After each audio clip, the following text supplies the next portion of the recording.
ಮಾಡೋದಕ್ಕಿಂತನೂ ಹೆಚ್ಚಾಗಿ ನನಗೆ ಭಯ ಇದ್ದಿದ್ದು ಸ್ಮಶಾನಕ್ಕೆ ಹೋಗಬೇಕು ಅನ್ನೋದು. ಯಾಕಂದ್ರೆ ನನ್ನ ಲೈಫಲ್ಲಿ ನಾನು ಸ್ಮಶಾನಕ್ಕೆ ಯಾವತ್ತೂ ಹೋಗಿರಲಿಲ್ಲ. ಯಾಕಂದ್ರೆ ನಮ್ಮಲ್ಲಿ ಇದಿಲ್ಲ, ಸ್ಮಶಾನಕ್ಕೆ ಹೋಗಬಾರ್ದು ಅಂತೆಲ್ಲ ಹೇಳ್ತಾರಲ್ಲ. ಮತ್ತು ನನಗೆ ತುಂಬ ಭಯ. ಈ ಸಿನಿಮಾ ಮಾಡೋಕ್ಕಿಂತ ಮುಂಚೆ ಸ್ಮಶಾನ ಅಂದರೆ ಭಯ, ದೆವ್ವ ಅಂದರೆ ಭಯ. ಅದೇ ತುಂಬ ಹಾರರ್ ಸಿನಿಮಾಗಳಂದರೆ ಬಹಳ ಇಷ್ಟ ನನಗೆ, ನನ್ನ ಫೇವ್ರೆಟ್ ಅದು. ಹಾಗೆ ಫಸ್ಟ್ ನನಗೆ ಆ ಸ್ಮಶಾನ ಅನ್ನೋದೇ ನನಗೆ ಏನೋ ಇಲ್ಲ, ನನಗಾಗಲ್ಲ, ನನ್ನ ಕೈಯಲ್ಲಿ ಆಗಲ್ಲ. ನಾನು ಡೈರೆಕ್ಟ್ರಿಗೆ ಹೇಳಿದೆ ಇಲ್ಲ ನನ್ನ ಕೈಯಲ್ಲಿ ಆಗಲ್ಲ, ಸ್ಮಶಾನ ಸೆಟ್ ಹಾಕಿ ಅಂತ. ಡೈರೆಕ್ಟ್ರು ಮತ್ತು ನನ್ನ ಅಣ್ಣನಿಬ್ಬರು ಪ್ಲ್ಯಾನ್ ಮಾಡಿ ಫಸ್ಟಿಗೆ ಇವನು ಹೇಳಿಬಿಟ್ಟಿದ್ದಾನೆ, ಫಸ್ಟ್ ಒಪ್ಸ್ಬಿಡೋಣ ಕ್ಯಾರೆಕ್ಟ್ರ್ ಮಾಡೋದನ್ನ, ಅದಾದಮೇಲೆ ಮೆಲ್ಲಗೆ ಹೇಳಿ ಸ್ಮಶಾನ ಕರ್ಕೊಂಡು ಬಂದು ನನ್ನ ಹತ್ರ ಸೆಟ್ ಹಾಕಕ್ಕೆ ಓಕೆ ಅಂತ ಹೇಳಿದ್ರು. ಹಾಂ, ಸೆಟ್ಟೆಲ್ಲ ರೆಡಿ ಆಗ್ತಾಯಿದೆ, ಸೆಟ್ ಓಕೆ ಅಂತ. ಅದಾದ್ಮೇಲೆ ಸ್ವಲ್ಪ ದಿನ ಆದಮೇಲೆ ಇನ್ನೇನು ಶೂಟಿಂಗ್ ಇದೆ, 2 days ಇದೆ, ಇಲ್ಲ ಸೆಟ್ ಆಗ್ತಾ ಇಲ್ಲ, ರಾ ಫೀಲ್ ಬರ್ತಾ ಇಲ್ಲ ಅಂತ ಸುಳ್ಳು ಹೇಳಿದ್ರು.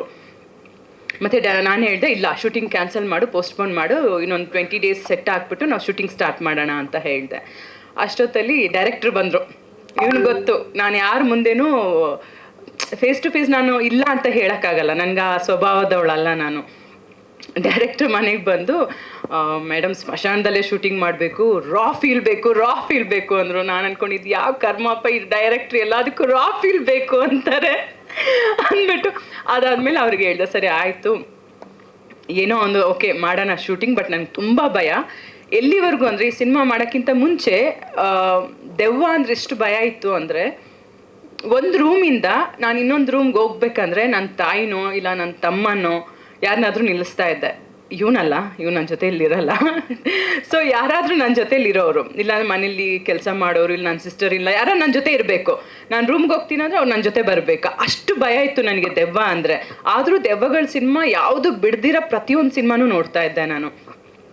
ಈ ಸಿನಿಮಾ ಮಾಡಿ ಅದೇನೋ ಗೊತ್ತಿಲ್ಲ ನನಗೆ, ಆ ದೆವ್ವ ಅನ್ನೋದು ಆ ಭಯನೇ ಹೊರಟೋಗಿದೆ ನನಗೆ. ಈಗ ನೀವು ಒಬ್ಬಳೇ ಮಧ್ಯರಾತ್ರಿ 2 ಗಂಟೆಗೆ ಹೋಗಿ ಸ್ಮಶಾನಕ್ಕೆ ಒಬ್ಬಳೇ ಹೋಗು ಅಂದರೆ ನಾನು ಹೋಗ್ಬಿಟ್ಟು ಬರ್ತೀನಿ, ಅಷ್ಟು ಧೈರ್ಯ ಬಂದಿದೆ ನನಗೆ.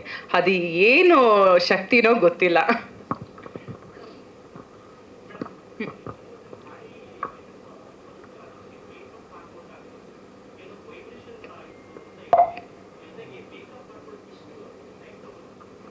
ಅಂದರೆ ಕೆಲವೊಂದು ಸಲ 4 hours 5 hours ಈ ಥರ ಟೈಮ್ ತೊಗೋತಾ ಇದ್ವಿ. ಮತ್ತು ಫಸ್ಟೇ ನಾವು ಸ್ಮಶಾನದಲ್ಲಿ ಶೂಟಿಂಗ್ ಮಾಡುವಾಗ ಆ ಕಾಳಿ ಗೆಟಪ್ ಹಾಕ್ಕೊಂಡೆ. ಹಾಕಿದ ತಕ್ಷಣ ಕ್ಯಾರವ್ಯಾನಲ್ಲಿದ್ದೆ, ನನಗೇನೋ ಗೊತ್ತಿಲ್ಲ, ಇವ್ರು ಶಾರ್ಟಿಗೆ ವೆಯ್ಟ್ ಮಾಡ್ತಾಯಿದ್ರು. ನನಗೆ ಎದ್ದೇಳೋಕ್ಕೂ ಆಗಿಲ್ಲ, ತಲೆ ಎತ್ತಕ್ಕೂ ಆಗ್ತಿರ್ಲಿಲ್ಲ. ಏನೋ ಒಂಥರ ಏನೋ ಭಾರ, ತಲೆ ಏನೋ ದಪ್ಪ, ಒಂಥರ ದೊಡ್ಡದು ಅನಿಸ್ತಾ ಇದೆ, ದೇಹ ಎಲ್ಲ ಒಂಥರ ತುಂಬ ಭಾರ ಅನ್ನಿಸ್ತಾ ಇದೆ.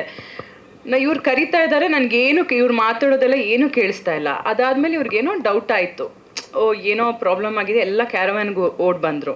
ನಾನು ಹೇಳ್ದೆ ಇಲ್ಲ ನನ್ನ ಕೈಯಲ್ಲಿ ಆಗ್ತಾಯಿಲ್ಲ. ನಾನು ಸಾಮಾನ್ಯವಾಗಿ ಯಾರನ್ನೂ ವೆಯ್ಟ್ ಮಾಡಿಸಲ್ಲ ಶೂಟಿಂಗ್ ಟೈಮಲ್ಲಿ. ಅದಾದಮೇಲೆ ಅಲ್ಲೇ ಕಾಳಿಯಮ್ಮಂದು ದೇವಸ್ಥಾನ ಇತ್ತು ಸ್ಮಶಾನದಲ್ಲಿ, ಅಲ್ಲಿ ಕರ್ಕೊಂಡೋಗಿ ಒಂದು ಏನೋ ತಡೆ ಥರ ತೆಗೆಸಿ ಪೂಜೆ ಮಾಡಿದ್ರು. ಡೈರೆಕ್ಟ್ರು ಕಾಳಿಯಮ್ಮನ ಭಕ್ತ ಅವರು, ಅವರೇ ಒಂದು ಹಣ್ಣಲ್ಲಿ ಒಂದು ದೃಷ್ಟಿ ತೆಗೆದ್ರು. ಅದೇನೋ ಗೊತ್ತಿಲ್ಲ, ತೆಗ್ದು ಅಲ್ಲಿ ಪೂಜೆ ಆಗಿದ ತಕ್ಷಣ ಒಂದೇನೋ ಎನರ್ಜಿ ಬಂತು. ಇಮ್ಮಿಡಿಯೇಟಾಗಿ ಶೂಟಿಂಗ್ ಹೋದ್ವಿ ಅಷ್ಟೇ. ಅದಾದಮೇಲೆ ನನಗೆ ಯಾವತ್ತೂ ಆ ಥರ ಪ್ರಾಬ್ಲಮ್ ಆಗಿರಲಿಲ್ಲ.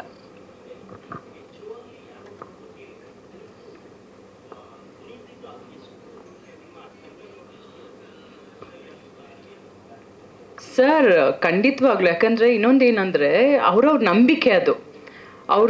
ಅವ್ರವ್ರ ನಂಬಿಕೆನ, ಅವರ ಒಂದು ಪರ್ಸ್ನಲ್ ಎಕ್ಸ್ಪೀರಿಯನ್ಸ್ನ ನಾವೇನು ಅದ್ರ ಬಗ್ಗೆ ಕಮೆಂಟ್ ಮಾಡೋಕ್ಕಾಗಲ್ಲ.